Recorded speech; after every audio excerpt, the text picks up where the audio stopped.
All right, go. 3, 2, 1. And welcome back to the Dose Sports podcast. Joined by Johnny Chuck this morning. How you doing, fellas? Yeah, not too bad. Changing it up. First try at that. He's copped the sack. I haven't copped Back to Judy. No, all right, boys.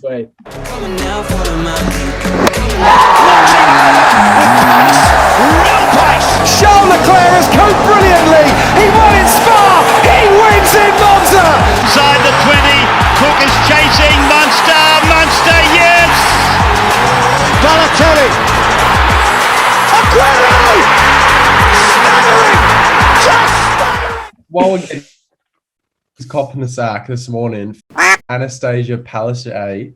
So what she's done is she's reduced the crowds by 75% for the granny because there were 5 COVID cases in Queensland. No, 275%. Yeah. So it's down to 75%. Yeah.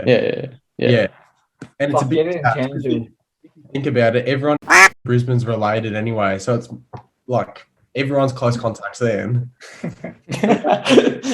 That's a good call. That is a great start. I love the energy you brought in. Oh, the energy. It's more than just energy. It's a bit of anger. For those that don't know, Chucker bailed on us at 10 a.m. this morning, doing tennis coaching for God knows what reason. Chrissy, if you're listening to this, if you tell Chuck to ditch the podcast to do tennis coaching one more time, I'm going to come up there. I'm going to take all your tennis balls. Yeah. What's happening there, Chrissy? Yeah, it's been a massive week.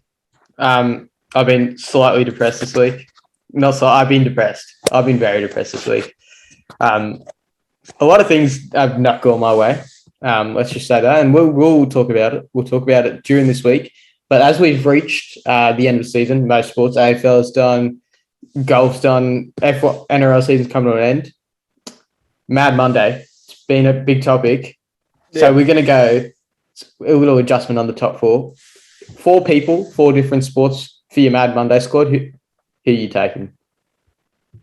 I'm going to go around the table. I'll say Cam Munster because we've seen just now that even if you're isolated, self-quarantining in a little hotel room, you can still get the job done. He's finding a way. He's found a supplier. Let's just have some real chat. I don't reckon Cabby wanted his mishap at Queensland. I don't reckon any of the Storm boys really gave a f their girlfriends were there. Because the running joke was that Storm camp that Felice Kafusi is the worst out of the year because all he does is his wife is taking care of his 2 kids all day and he just sits and plays cards and drinks with the boys. So he's going for worst dad, and then Munster in behind will be the worst dad when his baby comes along. Felice, mate, he's a hard-working man. He's one of the best second rows in the comp. He shouldn't have to do shit at home. I know, he doesn't spend time with the kids. That's the joke. Well, I'm sure they're great kids, but if I was surrounded by the boys 24/7, I wouldn't want to either. Oh, Jen's going to love that one. I've got another good give me a dose. We weren't even on give me a dose, but all right. Actually, sorry. Wait, no, I've got one for it though. Okay. Hold off. We'll hold on to it. So you've gone Cammy Munster, Chuck? Yeah. All right, Strongy. First one from AFL. Tight. Angus Brayshaw. I've gone Fev over Ben Cousins. Oh. Also, now that I've thought about it, Clayton Oliver could have been a late pick because I don't know if you guys have seen. I didn't think Clayton Oliver had Instagram because he's got like 5,000 followers. He hasn't got the tick. So I know. Let's go find Clary's Instagram, and it was the funniest thing I've ever seen the day of and after the grand final. It was hilarious. What was it? It's just him like doing selfie records with him and the DJ and Christian Petrarca the whole time. It was like I was just looking at a story from the Greenwood after going on a Thursday night after year 12. It was hilarious. I loved it. All my TikTok's just been filled with Bailey Smith of on the drink, and then some Demons players with because they have the whole kit on when they celebrate. So I love that. Like, I reckon the full kit and all the squad wearing the full kit. Yeah, I rate that. Yeah, I rate it. I reckon get it into NRL. As NRL. well, like I said. Do they do that every year for AFL? It kind of started with Richmond when they won the flag. They got all the boys to wear the Guernseys. Yeah, right. And some teams have done it. Like everyone usually celebrates like in the squad, but Richmond like wanted to do that. Like, I don't know. It was a bit different, whole inclusive, which is good. Yeah. I rate it. Like, Yeah, I rate it. It looks sick. Everyone in the squad deserves to like have the chance to celebrate the premiership. Yeah, for sure. I'm gonna go. You tossed it up, Fev or Ben Cousins. I'm gonna go Ben Cousins for obvious reasons. Yeah. For very obvious reasons. Yeah. Is this prime Ben Cousins or is it Ben Cousins now? Because he's watered it down now, hasn't he? Yeah, I think there's a bit of watering down going on. Oh yeah, I think you want to go Ben Cousins about 5 to 10 years ago. Yeah, I think that's where we're going. I honestly reckon if you took Benny Cousins on a boys trip, you'd struggle to get rack because all he'd have is heroin. Oh god. Oh, yeah. Oh, that's a problem. Chucky, you're number 2. Yeah, so I've got Cam Munster supplying the beverages. Shout out to Mad Dog Munster. And clearly the bags as well. Yeah. Well, clearly. But second, I'm going Taito Avasa. Yes, The nice. Shuey King of the UFC. Yeah. And again, every time after fights he gets quarantined up, it's still no worries. He does like a beer bong. It's like funnels down 2 levels down to a teammate that was fighting on the same card, and they did like a cross deck beer bongs, like 2 levels down. So yeah, title. He's got to be in there. You can't argue that. Can't argue. Bam, get him in. Bam Bam to Strongy's number 2. We're gonna go back to the NBA into the 90s, or was it 80s or 90s? Dennis Rodman. 90s, yeah. Dennis Rodman. I don't know if you haven't seen The Last Dance, then you probably don't get it. But if you have the balls to leave midway through a final series and go on a 2-day bender and Steve Austin, then you would be that much value on a Mad Monday. Yeah. Think about it. People dress up as Dennis Rodman for that Mad is true. Monday. That's when you know you've made it. It just goes as himself. Brilliant. Yeah. I was thinking, if you bring in Dennis Rodman, you bring in Kim Jong-un as well. Oh, Kimmy. Oh, you got to. You got to bring him along. It's not fun without a bit of an oppressive regime. Yeah, no, it's not really, is it? My number 2. Are we on number 2? My number 2. You've gone Munster, so I'm just going to bring the cheese along. Yeah. We know what they're up to. So Ben Cousins and the cheese. Yeah. Well, we're not making it out alive. This is a good lineup by the boys. I'm not going to lie. It's Number 3, Chucker. Well, you did bring up the point that Cam Munster was supplying, but I'm going a bit closer to Colombia. Not quite Colombia, but a bit closer. DJ. He get on it. So DJ in the Gulf.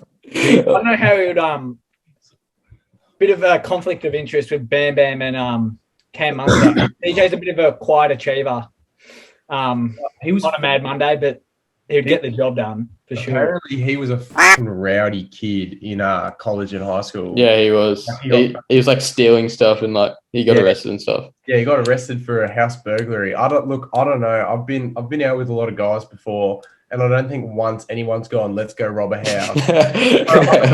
Look, I'll put it this way: he probably wasn't around with the best group of people. Nah. But in saying that, if the chance to rob a house did arrive on a Mad Monday, yeah, DJ's your man. You have to consider it. I think in what year did he get kicked off the tour for doing cocaine? 20. It was like 2009 or something like that. No, okay, I don't know, but yeah. Well, we know. Stopping him. Yeah, it's not. He was absolutely sourced in the Ryder Cup interviews. Oh, his dribble was Brooksy and Brooks Koepka and someone else were just trying to like hold back the Justin Thomas behind him. Yeah. They're close to picking themselves. Yeah. The dribble on DJ. You need those yarns. Yeah, exactly. So yeah, that's a good choice. This is shaping up very well. All right. So 3. Yeah. So I'm gonna have to reshape mine a bit to go to the box. But 4th was, and is now 3rd, Matty Johns. By far, easy selection. I Matty doesn't even need a mad Monday. Matty just needs like a quiet Saturday night at Manly. And look, I bumped into him once, and I've never seen a so sauced at 8 p.m. in my life. Yeah, the issue is He just wanted to have a the yarn fucking with everyone as well. the cleaning the next day at the bathroom would be rough. I just remember, I can't remember what night it is, and Fishy just sends that photo of him and Matty Johnson. Matty Johnson's just eyes are going two different directions.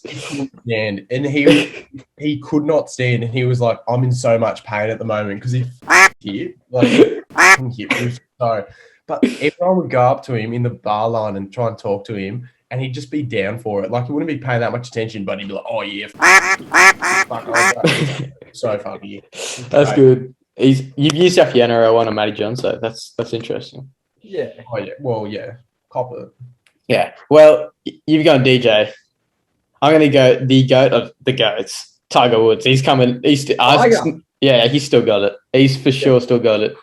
I was going to go sneaky. Colin Morikawa. He had the tripler going. I know. Yeah. 2 beers and a wine on the interview. I think, mate, he had it. Or Brooks Koepka, but Brooks Koepka is a bit boring these days, isn't he?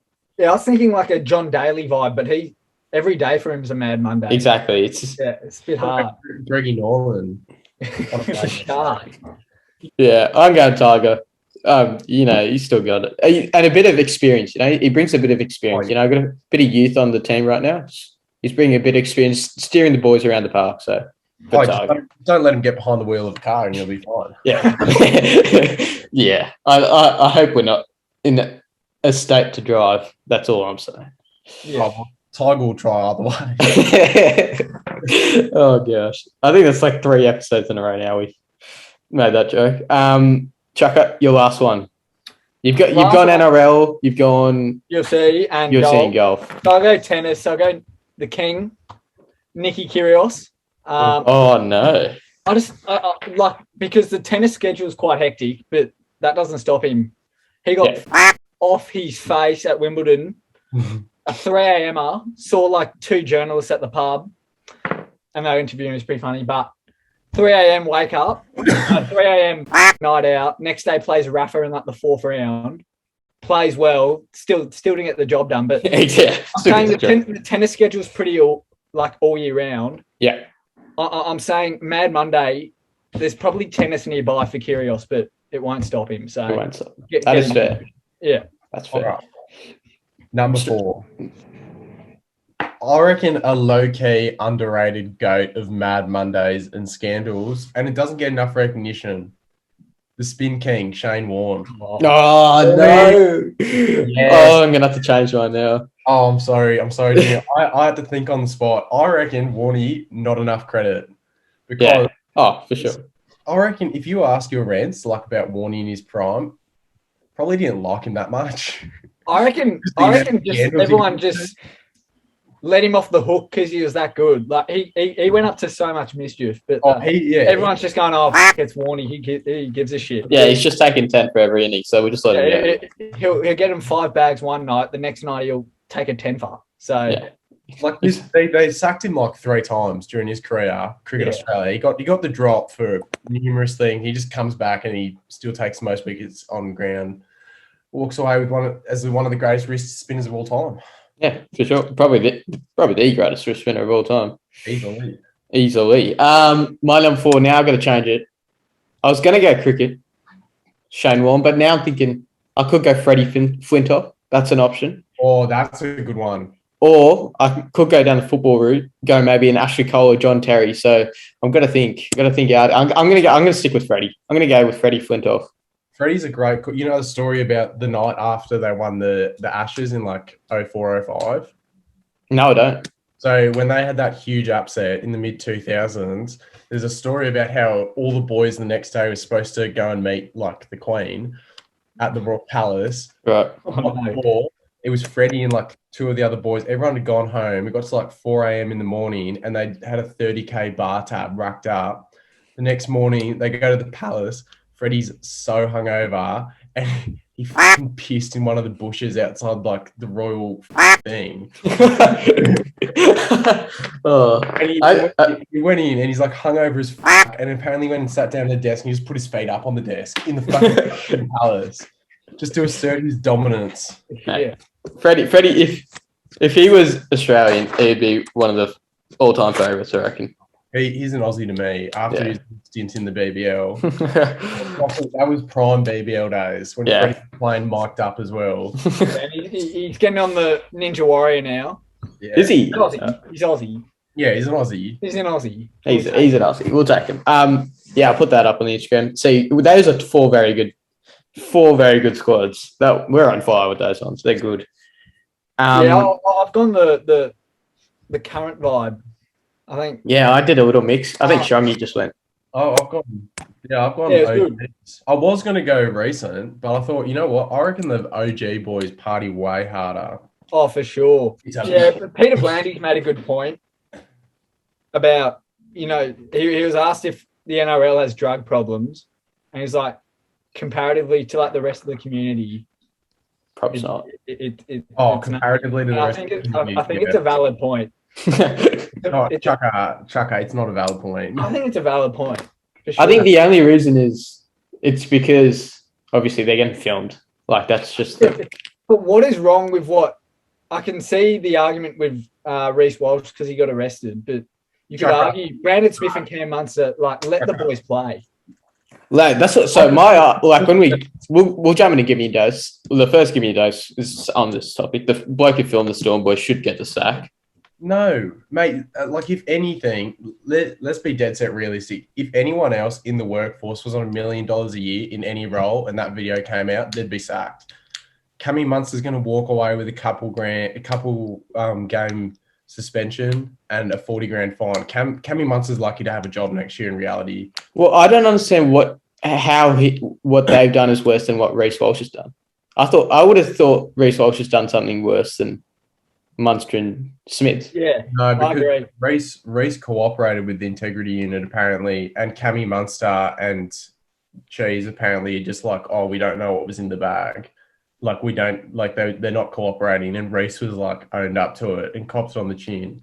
And apologized, took full responsibility. Yeah, and he's full crying on an interview, and he's doing drug counselling now. Whether it's just symbolic, like it probably is just symbolic to the community. But like the Storm's fucked. Like they haven't handled this well. I don't know, Junior. Wouldn't you be fuming? Like the boys haven't made the granny, and they're celebrating like they've won. Yeah, I was so angry. I was so annoyed. Like if I was a paraplane doing that, I'll be pretty angry knowing that the boys haven't made the granny and they're like maybe do it in 2 weeks. Not straight after, boys. Grand Final week. Oh, it was not even. It was about 2 days after. It was Monday. Yeah, and they played on Saturday. I'd have no issue if that's them after winning a grand final. Get on it. Yeah, for sure. I mean, they definitely did that last year, for sure. Yeah. Don't let some record you and you have no problem. It's not that hard. Like, I don't understand, like, how people, like, sure you can record, but then how do you have the ability to then put it on social media? That's how I don't get it. It's probably just one bloke. They're all in a room, one bloke's recorded, and then one bloke just sends it to a group chat, be like, how funny is this, to like his other mates, and then all it takes is like one bloke to just send it to one other person outside like that inner circle, and yeah, but the first one was like a Facebook Live video, and then he had to like try to turn it off. But the second one was a Snapchat of Munster. But yeah, I just don't get it. They know they're playing with fire when they do it, though. Oh, I'm like, the boys got to be careful. Like, no issue, but look, I have nothing. I don't have an issue at all with what they did, but just I don't care what under closed doors. Yeah, I don't care what they do in their pastime, but the moment it goes like to the media, then it's a bad look. Then you got to cop it that you fucked up, and you got to cop your punishment. Really. Yeah. The thing is, obviously Reece has been arrested, and like this, you can't really say he hasn't. There's nothing, but like obviously, like Munster and Cheese, we know what they're doing, but you cannot actually technically prove it, right? You know what I mean? Like, you've just got a video, but like, doesn't matter. Yeah, I know, but how would you come forward and say Like if you're in that position. Oh, if I don't know. I'd probably ask my lawyer what to say. Yeah, what do you reckon their lawyers? I would reckon their lawyers would say don't admit to anything. Their lawyer probably said don't admit to anything, but Yeah, at the same time, that's not really. Oh, they may have said that. I don't know. It depends. It's like PR versus like law. Like how bad's the public look on it versus like what the club's going to do. Like will they tear up your contract? But it's kind of like the NRL has got to admit and like major football codes and sporting codes kind of got to admit like they've got to stamp down on drug use. Really, they do. Well, just social media, like in the just learn when to use it, and learn when to like Mad Monday. They just should not have phones at all. Yeah. Oh well, the fucking media just gaslights it all as well. Yeah. Just quietly give me a dose. Do Kenty and Vonnie hate each other? I don't think Kenty not hate each other. They don't have the same chemistry of Ben Arkin and Kenty. Vonnie just pisses herself at Kenty. Yeah, she just laughs. Yeah. Oh, Vonnie's actually good. Like she's good. She's been a lot better than expected. I want her to keep adding her analysis to the game though. Yeah, she gets very quiet. Because that's what I like about 360 is that like, they go hard on their opinions, and I want Vonnie to do that. I don't want her just to be the host. Like I want her to beat shit if she just does headlines. For sure. But nah, Vonnie's still good. Yeah, second, give me a dose.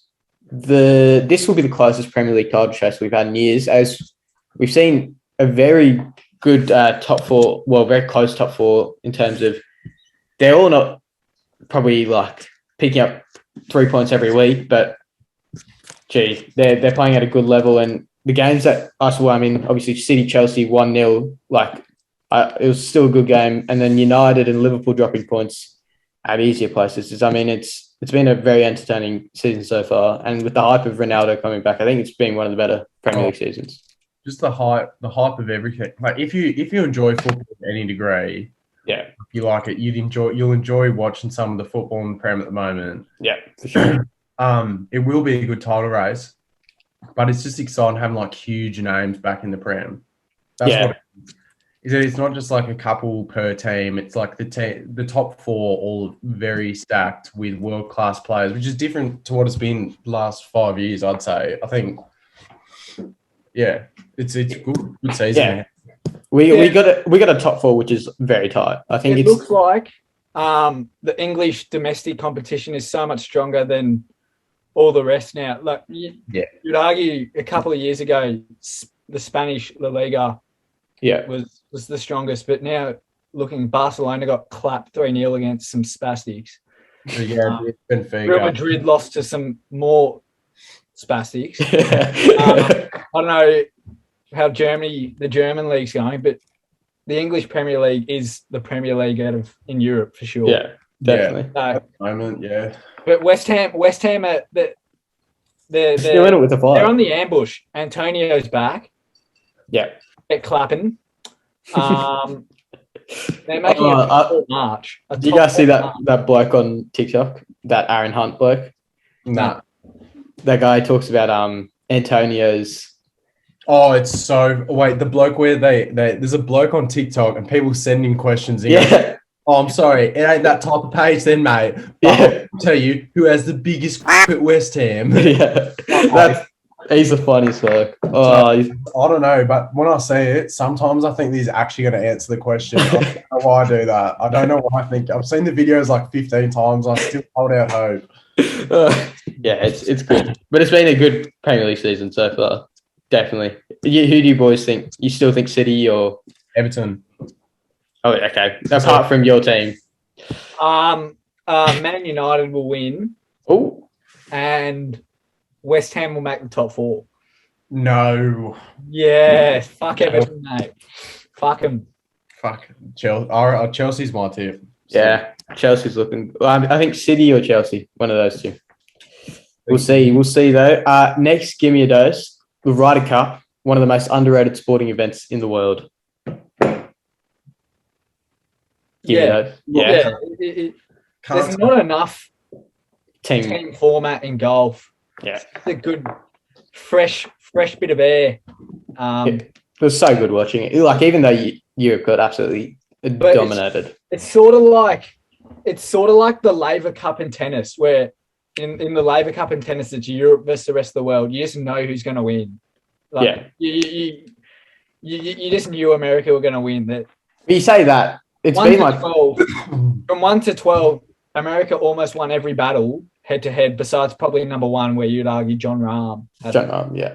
But when you say that, the last 10 Ryder Cups, I think it's 8-2 or 7-3 in Europe's favour.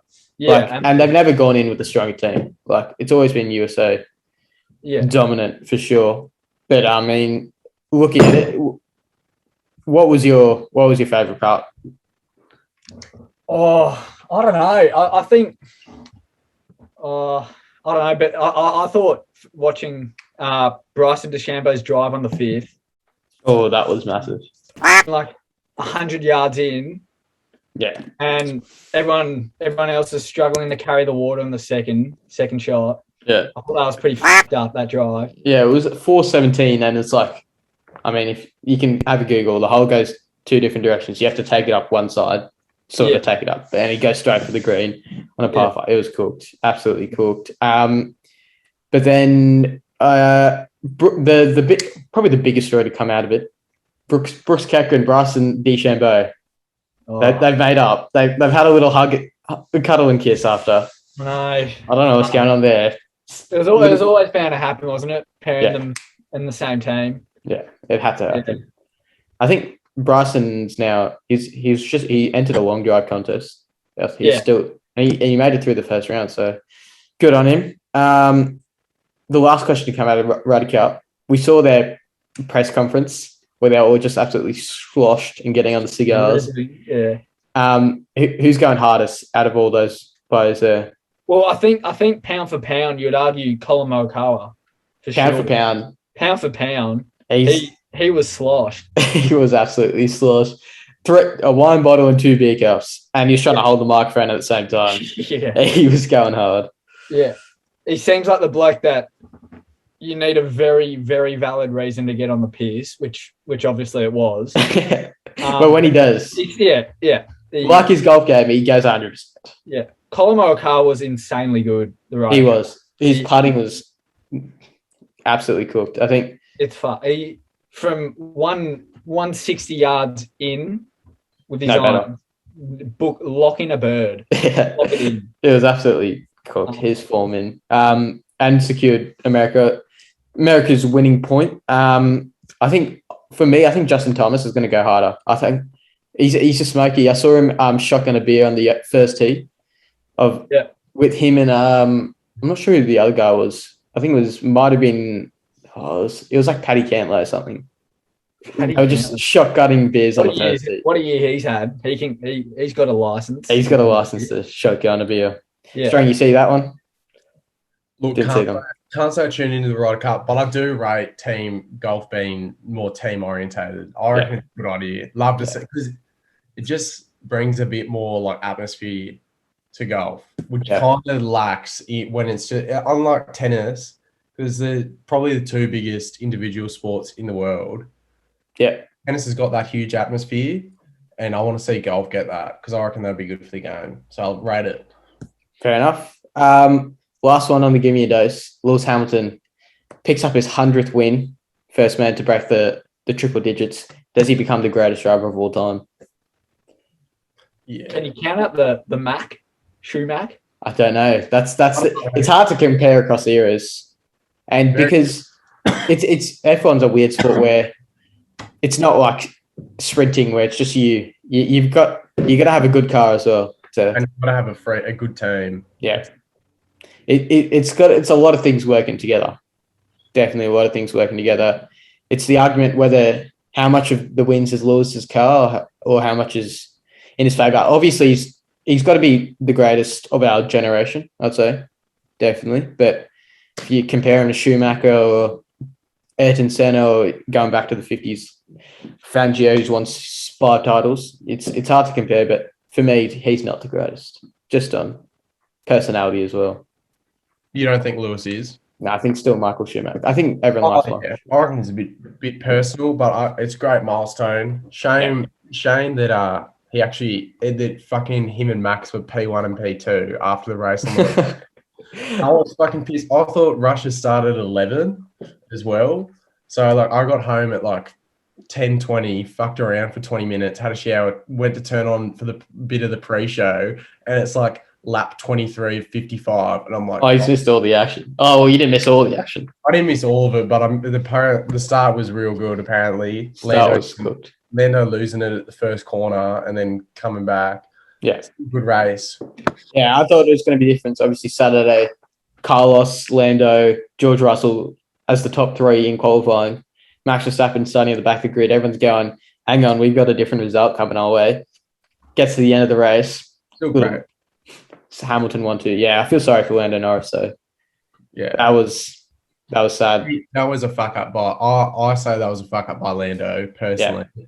It was hard because like mentally you don't want to give up the lead and go in because you can't predict how much rain's going to come out and stuff like that. But yeah, it was the wrong decision by him to notch up his first win. Do you reckon he'll get it done this season? One win at least? How many races? It depends how many races we got left. We got Turkey, Brazil, USA, Mexico, Abu Dhabi, and 6 races to go. And some of those will be quite good for racing. Yeah, he could. I think he probably missed his chance on the weekend. Yeah, definitely. It's been like the last 6 races have all been phenomenal. Yeah, they've all been really good for racing. So I just think it's good. Yeah, it's good seeing different people being leading the race as well. Yeah, definitely, for sure. Chucky, did you catch that one? No, I didn't. Chucky, you got to watch. I'd say I like watching blokes drive cars for a living. Chuck, you just got to watch Drive to Survive. Yeah. Just got to do it. Yeah. It took 6 months for me to be convinced to watch it until I did. I was bored out of my mind. I put it on. Just think about it. Remember, 6 months ago, Strongy used to have a go at me for talking about F1, and now he's joined the bandwagon. I still have my reserved opinions about it, but nah, it's good. You got to give it a try. You got to give Drive to Survive a try. It's good. Yeah, I feel like my older brother, like, so into that shit. He's got that engineering sort of mindset. I don't believe even if I watched Drive to Survive. Well, don't knock it till you try it. Don't knock it till you try it. That's it. I've got one more. Give me a dose because I think we can't go into the granny without having a question about the greatest game on earth, rugby league. So if Benji wins another premiership, does Benji go into the discussion? I think it's a fair question to pose because you've got to consider like the influence that New Zealand Rugby League has had on the game and the players that come from it. I think it would be a bit boring if we get 20 years down the track and the only immortals are Queenslanders and New South Wales players. I think down the track he may get in if he wins another one. I think even without it, if he still wins, I mean, if they still go through down the track possibly, but I don't think he should be within the next 10 years. I think there's a lot of people who should go in front of him. The immortal status isn't thrown around for fun. Yeah, but one that did surprise me. If he gets it, you're robbing someone else of getting that club. Yeah. One that did surprise me on the weekend, and the reason I thought about it a bit more, I saw a post about Joey when he was made an immortal. And I was reading through the comments, and a lot of the comments, and when I say a lot, I mean the strong majority were saying that Joey's being immortal at the time was a bit of a rort. So I didn't know that. Well, like the Immortals started from a newspaper. It wasn't actually an official NRL award until they bought it out. And then, so after the first 8 were done by a newspaper, and then NRL bought it out, I think. So it wasn't even an official like award until later.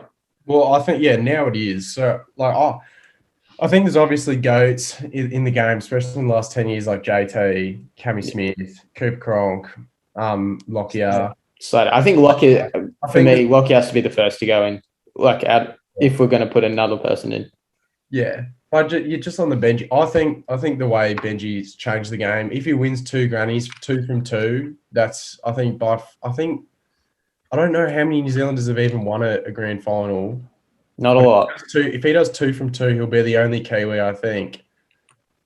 No, Jesse Bromwich has won. Well, I reckon 3. there'd be a fair few that have won. Yeah, No. Jesse Bromwich, Kevin Proctor, they've won. No, just 2 from 2 though. Jesse's had a couple of losses. Oh, 2 from 2. Yeah, well, it's not too bad going. 3 from 5 or something. You also got to 2 consider from 2. That's just nitpicking a fucking. No, you also got to consider where Benji won him. He won him with a new club in the league 4 years after as a 18-year-old, and then that first one was good. yeah. And you'd argue Benji hasn't had that much of a say for South's success this year. He hasn't started. He's been good. He's been very good off the bench, but he's been off the bench and he hasn't. Bench still a premier though. They still get the ring. Yeah, I'm not saying but compared to his first premiership. Yeah. It's definitely different, but he's also a 36-year-old. I think the influence he's had on the team it could be understated.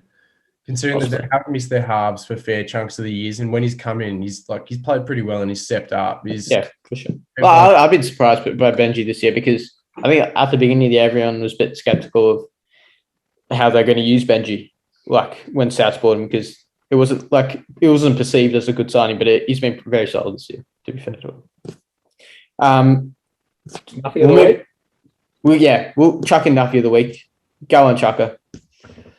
Oh, Nuffie of the week. I was going to toss up Vlandis for skipping year 2 literacy. Fucking skipping literacy.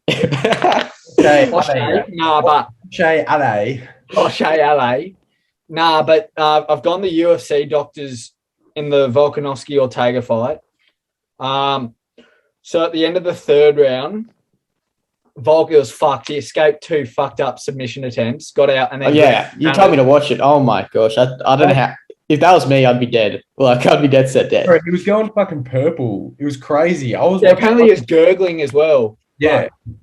He was never going to tap. He's an Aussie. You're not if you're tapping your fucking beach. He didn't tap, which is good on him. Yeah. And he's got a mini Cleary chin where it goes out that way a little bit. A little quagmire. Yeah. So that doesn't go in his favour as well. He's got a short neck, but I don't know how the he got out of that guillotine and then the triangle after. But after the ground and pound for about 40 seconds in the 3rd, Ortega was lying on the ground for about 20 seconds. His team had to help him up onto the stand, which is illegal.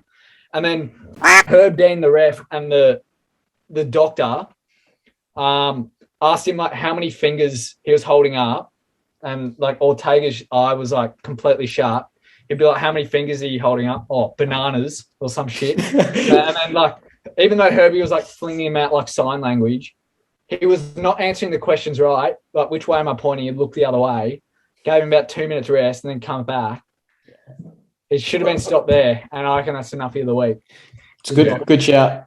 Fair call. My Nuffie. I'll go Basil Zempalis. So I don't know. Basil's a good commentator. He's now the Perth mayor, and he didn't let Simon Goodwin give a speech after he won the granny. I think it's one of the first time in history the coach hasn't given a speech after winning the grand final. All right. Basil just completely skipped, had a brain fade, and he acknowledges that he had a brain fade and he regrets it so much. But that's my Nuffie of the week. And then Palaszczuk for just being a fucking kook. Honestly, fucking kook. Discount Gladys is what she is. Yeah, she's no Gladys. I was going to go. I thought Chaco was going to go Peter Villani, so I was going to go Bruno Fernandes for missing one of absolutely skying a pen against Aston Villa on purpose. On purpose, yeah, just to get the manager out. Undeniably on purpose. Watch the way he approaches the ball; it's on purpose. Yeah, definitely. I can't remember what manager they did it to previous. Not United. There was another game. Liverpool with I know the face. I couldn't put the name. Rafa Benitez. No, it wasn't Rafa. It was someone else. It's an English coach. Kenny Dalglish.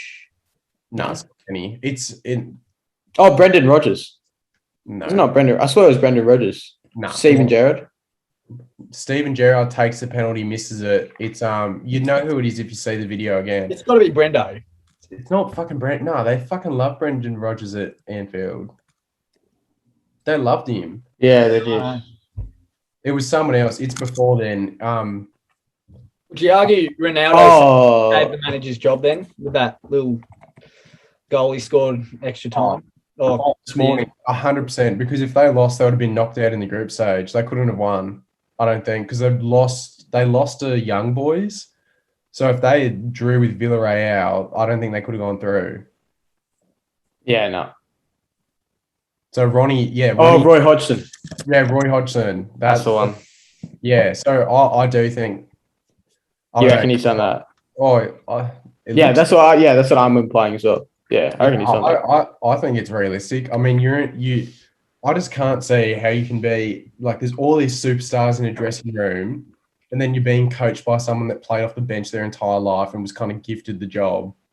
Yeah, I mean, he hasn't done like a terrible job, but he's not. If I'm Ronaldo, there's not a chance in hell I respect what he says. How could you though? Like, you play with him and you're that much better than him. Yeah, Fuck. that's true. Bit of beef there. Yeah. Oh, it's the Peter Volandis one. O'Shea Ole. Like how can you read Josh wrong? Like I actually don't understand that. That makes no sense to me. But O'Shea, that's going to be his new name after Gow knocks him out. That's he's going to think that's how his name's pronounced. He changed his Instagram name to O'Shea Ole. Yeah. Yeah, that was hilarious. Well, first it was when he was cutting grass. I just think the NRL may not like Joshy that much. Just want him out. I think there's a conspiracy to get Joshy out of the NRL. That could be a good conspiracy. Yeah, we'll move on. AFL Grand Final. I was playing tennis with Chucker on Saturday morning, and he goes to me, "Look, I don't know if I'm going to watch this Grand Final. I think I'm going to watch the Wallabies play." Oh, mate. Let's see. Did that pan out to be true? No, I had the dual screen. Dual screen. But look, the Grand Final looked like it was over after the third quarter. Well, it was over after the third quarter. So I didn't tune into the fourth as deeply. But I don't know. I feel like Perth was a decent spot to have the granny. Yeah, I reckon Optus looks fucking sick. It's got a mad MCG vibe to it. Yeah. But there's no MCG. Perth deserve one.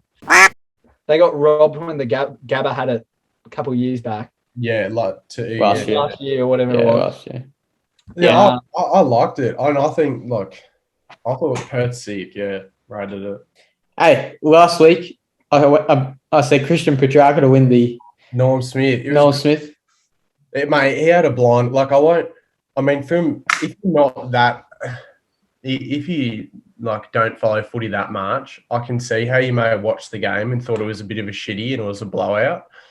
But to put it into perspective, at one point in the third term, just before halftime, it was 59-40. Yeah, I thought Dogs had it in the bag after Bont kicked that massive left footer. Yeah, it was, and Treloar burst on kick 2 in the second quarter. I thought game on here. The fact that the D's scored 107 points after it being 59-40 is absolutely fucking insane. I've never seen such a good third quarter of footy by a team in my life. Yeah. It's not a joke. Third quarter, all through everything, everyone knows it's a premiership quarter. It's where the game's won and lost. And you can buy into that idea or not. But the fact that they went out and just absolutely took the game to another level and tore the Doggies apart was insane. And besides the fact they kicked 11 in a row, I thought the first 5 or 6, I thought the Doggies were still in it.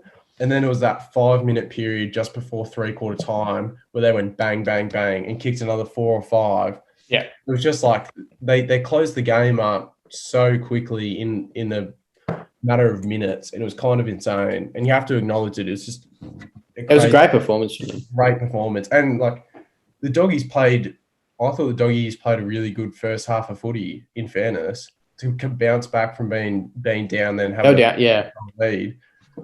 But yeah, I mean, fucking cracking game of footy. And Christian Petrarca, like, probably one of the best individual performances I've ever watched when you consider when he started turning it up.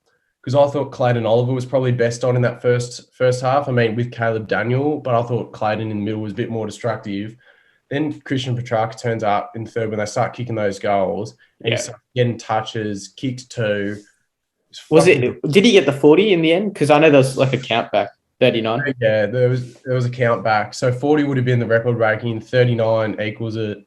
I mean, and the fact, like, we got to see 6 goals kicked in a granny. Yeah.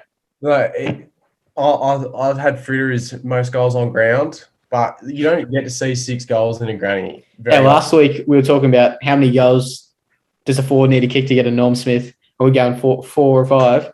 He's kicked 6 and still not got the Norm Smith, so that just shows. Kicked 6 and he got votes as well from the selection panel. Oh, right. I think it was a bit of how good Petrarca was, how good Oliver was, and then the fact that Caleb Daniel had 27 touches in the first half. Yeah, it was kind of insane. But there was a lot to go around. But yeah, I thought it was a fucking cracking game of footy. I mean, for 3 quarters, it was absolutely insane. For sure. We touched on it before. Seen a lot of celebrations going around. Boys with the Guernseys on, with the carrying boys on their shoulders the whole time. Who do you think is going best on ground? For the D's? Yeah.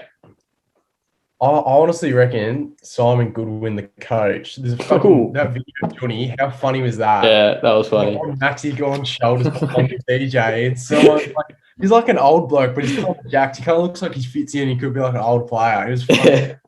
He's got kids and a wife at home. He's like, this is like 20s all over again. Yeah, I'd say maybe him or Simo, Jimmy Harms, or Clayton Oliver would be my 3. Clayton Oliver.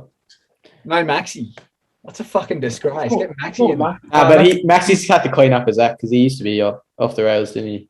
Yeah, Max used to be a bit rowdy. He was having a fucking good time though. He was wearing his fucking shit. Yeah, you see that video? Saw him with the DJ.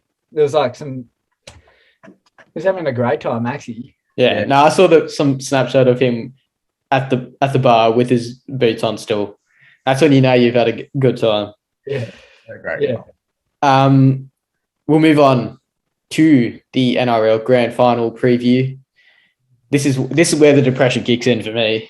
Oh my, yeah. We'll talk their worst game of the year. Yeah, we'll get to that. We'll go to the Friday night game festival. Rabbitohs taking down Manly.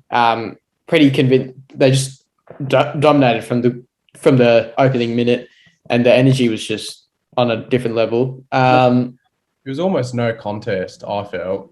Yeah. Like, if there was a few no try opportunities for Manly, and if they went their way, it could have been something different. But apart from that, I think Souths had it definitely in their control the whole time.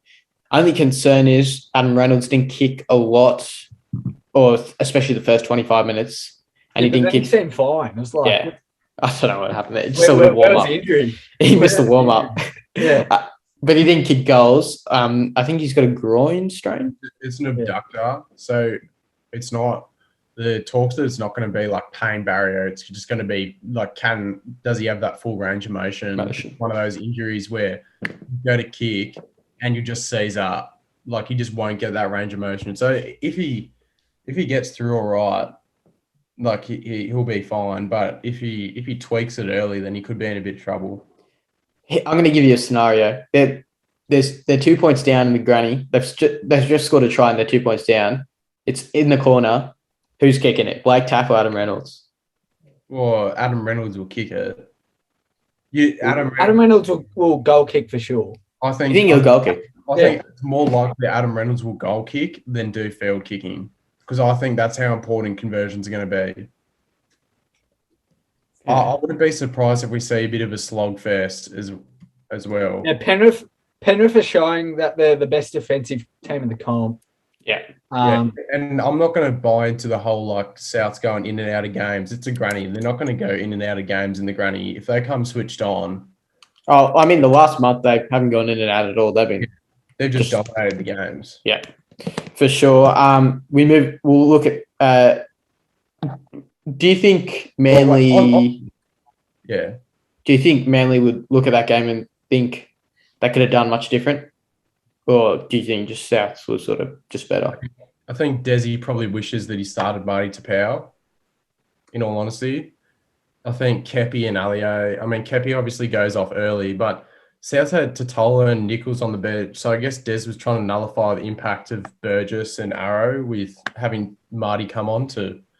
Yeah. I mean, Marty came on in like 2 minutes in when Kepi got slept. When Kepi got slept. But Kepi got slept and stayed on the field for about another 10 minutes. So. Yeah. It would have messed their rotations up, though, for what they planned to do with Marty. Yeah. So I think the question will be whether Manly can bounce back, whether Manly will do it again next year. Definitely. I think they'll be in the 8. I'm not sure if they're going to have the season like they did this year because I think everything just went right for Manly and they just got they jumped at the second last hurdle, really.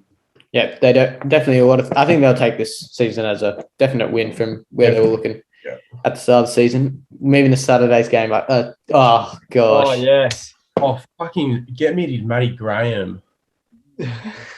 Matty Graham, yeah.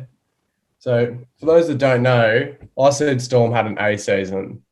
I said it was a good season. That was a Matty Graham, was it? I thought it was a different... Yeah, no, it was... No, Matty Graham gave me some flair. I agree. Storm had a brilliant season. The only way it was going to be A+ is if they won the premiership. And they did. Oh, you couldn't predict that, though. Like, when you gave the ratings out. I did predict it. Right. I predicted it all. That's why South's A+. Well, I thought Storm's performance was like a D-. They made that many errors. Cracking game, but errors. Like this is going on. There's 3 games I'm never watching ever again.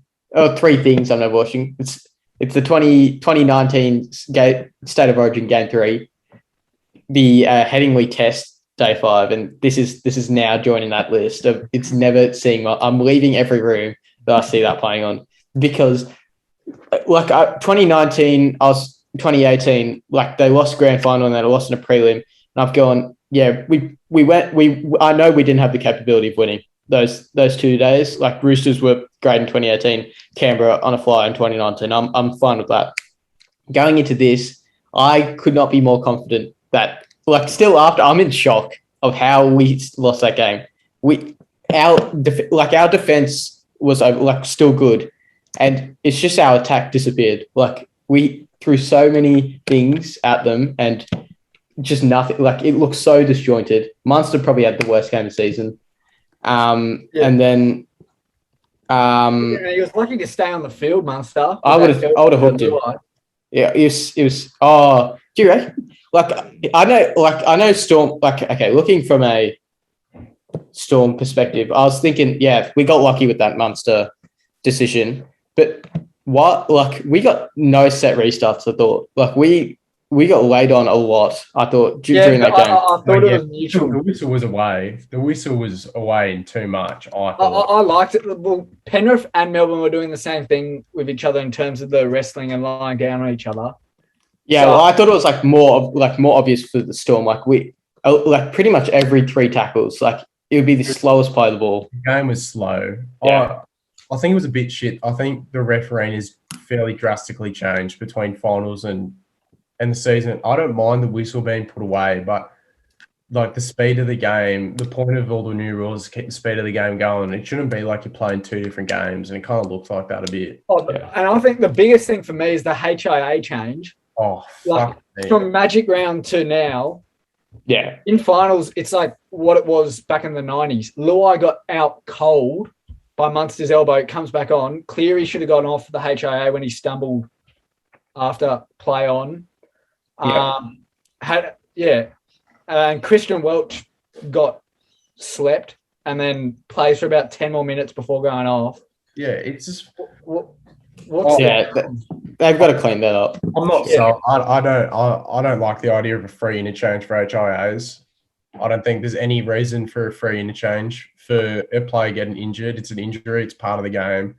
Like, I think, like, when it's foul play, sure. Like, if you're going in for a tackle and you just miss your go low, obviously, and then just get bumped.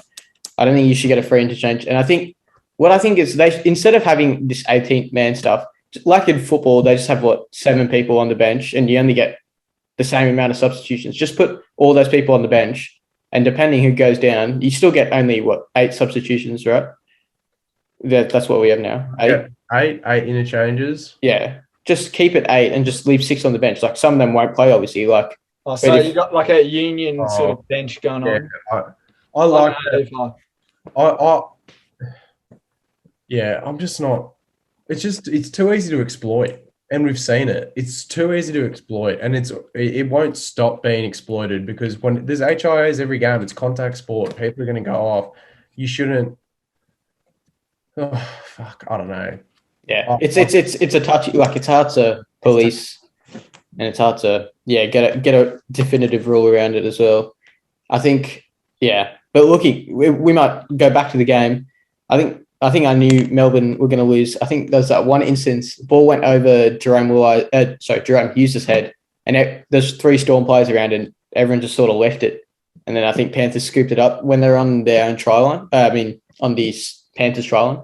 Do you boys remember? Yeah. I think at that moment I thought, this is not our day at all. I reckon easily the worst omen was Jerome Hughes' headgear coming off early.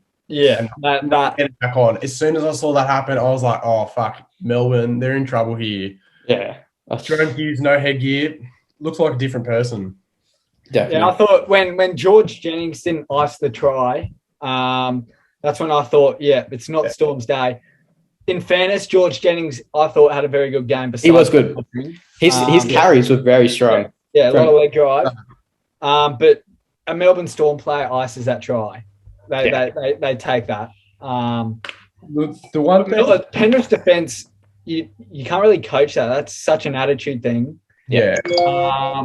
They're just scrambling for each other, and I can't see Penrith conceding more than 2 tries in the granny. I can see them conceding more than 2.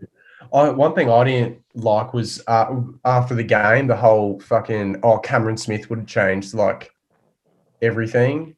Like, I don't think change everything. I think he would have definitely steered our attack a lot better than what it was. But the matter of the fact is that Cammy Smith's retired, and I want to stop hearing about him in relation to the Storm. Like, he's a great leader, reads the game really well, but he's not fucking playing. He's retired. Like, there's no point saying, they haven't done this. It's like, well, that's just a fact for the players that some of the players in the Storm need to learn to manage the game a bit and play a bit more tempo. Yeah, definitely, it's you lose Cameron Smith, but there's no better replacement than the next best hooker of Harry Grant or having Brandon Smith there. There's a lot of excuses that you could have said Brandon Smith off, Welch off, all these sort of things. I think Storm, they still lost it on their own accord, really. Yeah, I'm kind of excited next year to just watch the Storm play without all the Cameron Smith chat, honestly. Fuck me dead. It's a good team either way. Yeah, it is. Looking at the grand final this Sunday, what do you think the score prediction? You will give us a score prediction. Chaka, you got a score? Oh, he's gone. I'm back.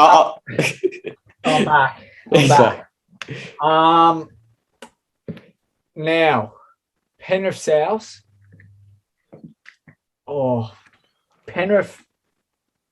It's going to be a grind. It's going to be a grind. Penrith win by 10. Low scoring, 18-10 or some shit. Oh, that's not by 10.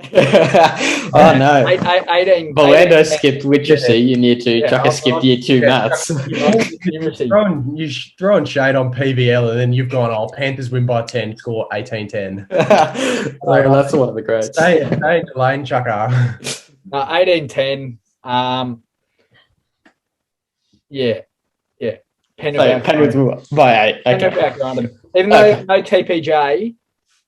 TPJ is a huge loss. Yeah, I reckon now that I've seen him play in the Panthers in a good system, if I was anyone in the top 8 who's who's in that probably premiership window, I'm filthy that I didn't pick him up. because I think he'll be good at the doggies, but I feel like he'll just be wasted as well. Yeah, I think unless doggies somehow radically change their systems. Hard to say, like, dogs have that many new players coming in. That's true. Yeah, You don't know how to Burden hasn't played more than 10 games in the halves in NRL level, and then we still don't know if it's going to be Jake Averillo or Kyle Flanagan.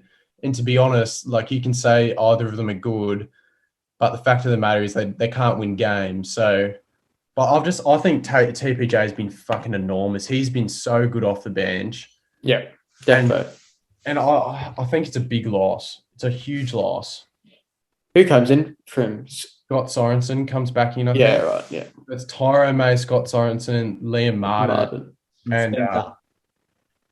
Yeah. Spencer Leno. Oh, he was from a neutral perspective, he was absolutely massive when he came on for Penrith against Storm.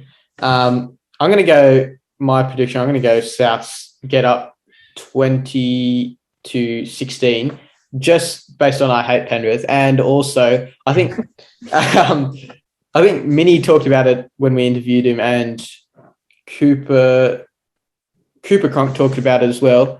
I think 2003 Roosters played Penrith Bulldogs, who were the top two teams going on in the whole year, and they said sort of that was their grand final, and they were just flat the next. They didn't bring the same energy against Penrith in that grand final, and the same thing with Storm in 2008. They thought, like, with no Cameron Smith, they beat Sharks, I think 30-0 in the prelim in 2008, and Cooper Cronk was saying that was their grand final. They put so much energy and emotion into that they then just had nothing the next week. I think it's going to be something similar with Penrith, because let's be real. That was meant to be the grand final, Storm v Penrith, and I think they've put a lot of energy, especially defensively, and they've had 3 tough games in a row now. I think it's just one step too far for them. I'll disagree, because I thought, Para and Penrith in week 2 fucking battered each other, and I thought Penrith were going to be absolutely gassed against Melbourne, but but that's what I'm saying. Like, they put so much energy, I reckon, into that semi-final that they've gone into with the mentality, like, if we win this, we're set, sort of thing. Yeah. I don't buy into the whole. If anything, I think Souths probably have more of a disadvantage, considering they just probably played less footy.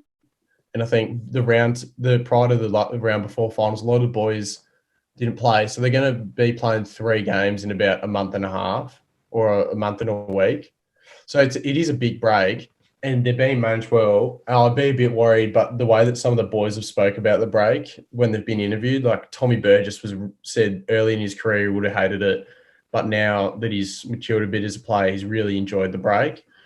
Really enjoyed that break that they had between the prelim. Thought it was really beneficial. So I think both teams are pretty primed, really. I think Souths are running hot, and the Panthers have been in like 2 massive grinds, or 3 including the Souths game. So I think we're primed for a good one. I'm going 18-22 Souths, I think. Let's go up the Bunnies. Up the Bunny. I mean, I think Penrith have been hardened up last 2 weeks.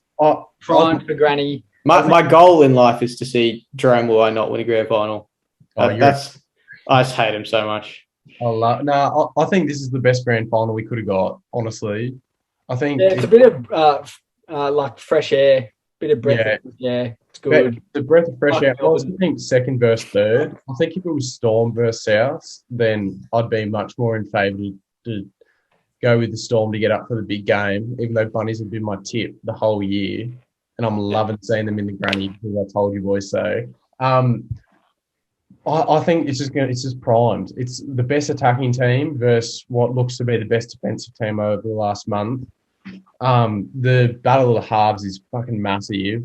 Like, it's almost like it's Reynolds and Walker in a junior version in Cleary and Luai. What they do together is a combo. And I think how influential, I'll say Yo and Cam Murray have been at 13 with their combinations with their and their halves. I think we're just primed for a fucking great grand final. Yeah, definitely. I think Cam Murray. I think they've got to win the South's forward pack has been massive the last 3 matches, I should say. So I think, if South can win that forward pack battle against Fisher Harris, who's probably arguably formed properly come, I think they'll take a big step forward into winning on Sunday. Who do you guys think the most influential combo will be for either team, like both or one team? For me, I think it's Cook and Walker. Definitely. If Cook and Walker gel together and start getting obviously those quick play balls and start punching holes through Penrith, I think it's game over for the Panthers. That they can get working together. Yeah, I think Cam Murray and Cook will be hugely influential if they get there. If Cookie can get quick play the ball and then get Cam Murray coming off the edge of the ruck, I still think Cam Murray is a better 13 than Isaiah Yeo. Yeah, I love Cam Murray. Cam Murray brings a bit more with his running game and his step as well, while he approaches the line. So I think that could be the combo that may decide the game. Yeah, I think. Well, I mean, all right, Chucky, you going? Chaka? I reckon it's been like the story of the year, the South's left edge. If they click on grand final night, it might actually pressure Penrith's defence. I know Storm didn't throw it. Scrambling really well, but Storm didn't throw it. AJ Dane Gagai. Yeah. Yeah. Storm didn't throw it anywhere near as Walker, Dane Gagai, AJ. Yeah. Pretty good edge they got. And then for Penrith, it's just the Isaiah Yoda Cleary all day.